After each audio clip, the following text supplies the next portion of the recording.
get to Bam, because we have a lot to discuss when it comes to the subject of Bam Rodriguez. So let's talk about this, man. Bam Rodriguez, and we'll go back to screen share. San Antonio's very own, the now 3-time world champion, the 2-division world champion, beating Rungviasi, beating Carlos Cuadras, beating now Sonny Edwards. I mean, his resume is special. It's very special for someone of his caliber.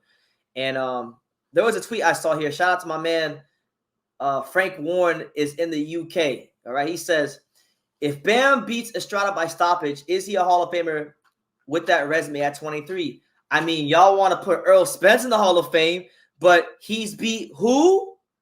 So let's talk about it. So Bam Rodriguez, I think it was the 8th or 9th round, or no, the 7th round, I think. When he was in the corner, Robert Garcia was literally telling Bam in the corner, he said, Bam, Gael Estrada's here. Make sure you call him out after the fight. And he's telling him this in the corner while he's beating up Sonny Edwards. So it was crazy. And that's the fight he wants, because Bam Rodriguez feels some type of way because when he had subpar performances against the likes of Israel Gonzalez and Christian Gonzalez, Gael had a lot to say about it. Gael was sliding his performances and underrating his performances and just not giving him, he feels, his just due, right, for the fights he had. So he wants to fight him. And obviously it's you got one young, upcoming Mexican-American rising star against, in my opinion, it's in a very, very unpopular one, but in my opinion, Gael Estrada is the greatest Mexican fighter of his era. You may say, why is Gael Estrada the greatest Mexican fighter of his era? Why is he better than Canelo? Well, because unlike Canelo, every man that's ever gotten into the ring with Gael Estrada, including the great and incomparable Roman Chocolatito Gonzalez, they've all tasted defeat. All of them. Cuadras, defeated. Roman Gonzalez, defeated. Rungviasi, defeated. Anyone you want to name. Brian Valoria, defeated. Anyone you want to name that's gotten into the ring with Gael Estrada at some point in his career has been defeated.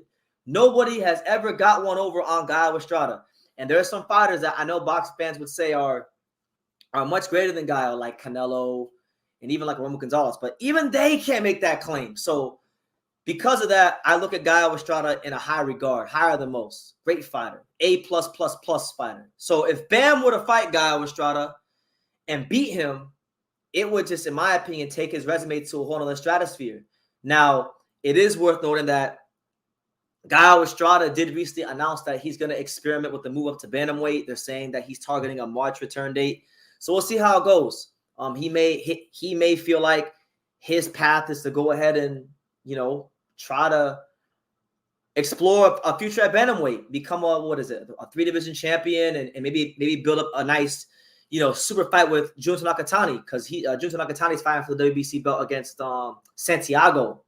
So if Nakatani gets his hands on that belt, all of a sudden you got a really good Mexico versus Japan fight there, and that could be a good option for him. But Bam versus Gael would be a great fight stylistically. Obviously Bam Rodriguez is got a lot about him. He showed that he can box in this fight with Sonny with a really good, long, educated jab. He obviously has great footwork, but at the same time, Gael Estrada, high work rate, elite counterpuncher, doesn't really know how to lose. I mean, guy's a winner. That's probably the one way out. That's the one word I would describe Gael Estrada as, a winner, because nobody he's ever fought has been able to say they've ever, not lost to him at some point.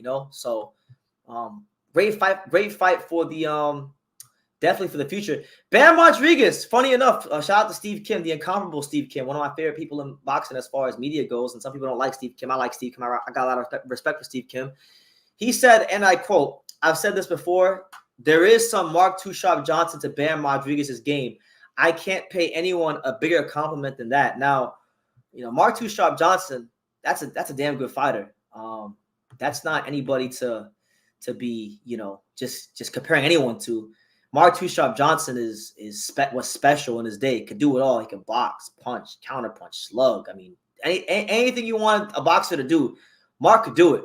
I don't think Bam is quite on the level skills-wise as a Mark Too Sharp Johnson, but there is. I would agree, actually. Believe it or not, I would agree. There is some Mark Too Sharp Johnson-esque things about Bam And that's why, I was watching that Sonny fight. I was mad. I was a little upset because I wanted Sonny to win. I'm a Sonny Edwards fan.